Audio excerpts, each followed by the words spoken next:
Após o narcotraficante mexicano El Chapo, que em espanhol quer dizer o pequeno, ser declarado culpado, 10 acusações que havia contra ele, é possível que a justiça americana deve condená-lo à prisão perpétua. Tá certo ou não? Bom, e no Brasil? Isso teria a mesma consequência? Nós pedimos ao promotor e professor de Direito da PUC, o doutor Cristiano Jorge Santos, para conversar conosco sobre esse assunto. Cristiano, muito obrigado pela gentileza por atender aqui o Jornal da Record News. Imagine, eu que agradeço a oportunidade. Cristiano, nos Estados Unidos me parece que é provável que ele seja condenado à prisão perpétua. No Brasil existe pena semelhante? Não, no Brasil, a Constituição de 1988 proibiu a aplicação de penas de caráter perpétuo, assim como também proibiu a pena de morte. Então, essas penas não existem e, mais do que isso, como são cláusulas pétreas, estão inseridas na categoria de imutáveis, não são passíveis de ser reconhecidas nem mesmo por emenda constitucional. Sei. Só se houvesse uma nova Constituição, é isso ou não? Exatamente. Para que o Brasil passasse a ter uma pena de prisão perpétua, seria necessária uma nova Constituição. Agora, quando muitas vezes a gente diz que um ou outro pegou 280 anos de cadeia, né, tem vários personagens aí que pegar, ele vai cumprir quanto? Bom, existe uma previsão de que, no máximo, pelo Código Penal, o indivíduo pode cumprir 30 anos de reclusão ou de detenção, nós normal é de reclusão.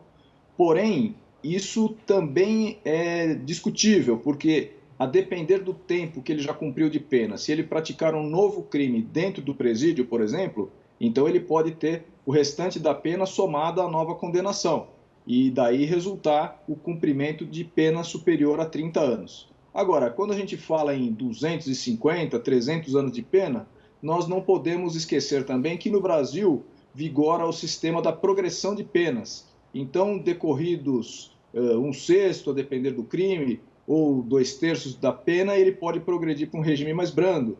Também existe o livramento condicional. Então, evidentemente que esses 300 anos podem, numa situação excepcional, resultar na possibilidade desse indivíduo, mesmo condenado a penas tão elevadas, acabar cumprindo parte delas em casa, que seria o regime aberto. Agora, a regra é, se houver uma pena superior a 150, 200 anos, possivelmente, né, o indivíduo vai acabar a sua vida na cadeia. Entendo. Agora, esse instituto que você acabou de citar agora, que é da progressão penal, eu creio que, de um lado, é o seguinte, é uma tentativa de ressocialização para que ele volte à sociedade. Agora, será que do outro a população não entende isso como sendo impunidade?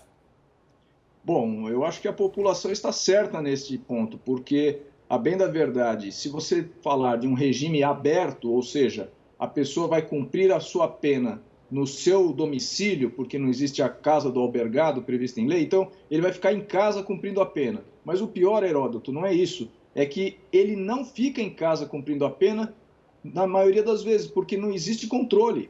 Então, ele está condenado a ficar na sua própria casa, mas ninguém controla. Se ele sai de casa e pratica outros crimes, ou se simplesmente descumpre a previsão legal, não há consequência nenhuma. Por quê? Porque isso não é comunicado ao juiz. Então, é evidente que gera uma sensação de impunidade. Imagina, o indivíduo pratica um roubo, ele rouba um estabelecimento comercial vizinho, e depois que ele é preso, que o comerciante passa medo, mas vai reconhecê-lo, e isso resulta na condenação, passados poucos meses, ou às vezes um ano, o indivíduo retorna ao bairro e está cumprindo pena, entre aspas. Quem acredita na comunidade que ele está cumprindo pena? E isso resulta numa sensação evidente de impunidade. E mais do que isso, né? Ela é realmente uma mola propulsora para a prática de novos crimes. Por quê? Porque o indivíduo não entende aquilo como uma prisão. Muitas vezes os presos, na nossa experiência profissional, vimos isso. O indivíduo fala, você foi condenado a quê? Foi condenado, mas já fui absolvido. E, na verdade, não foi absolvido, ele está cumprindo a pena no regime aberto. Mas, na cabeça dele, tão branda é a punição que ele entende aquilo como uma absolvição. Agora, Cristiano, e aqueles que criticam dizendo que isso faz com que o sistema carcerário brasileiro seja um dos maiores do mundo, em números absolutos, pelo menos, eu acho que deve estar em terceiro ou quarto lugar. Em números relativos, eu creio que não.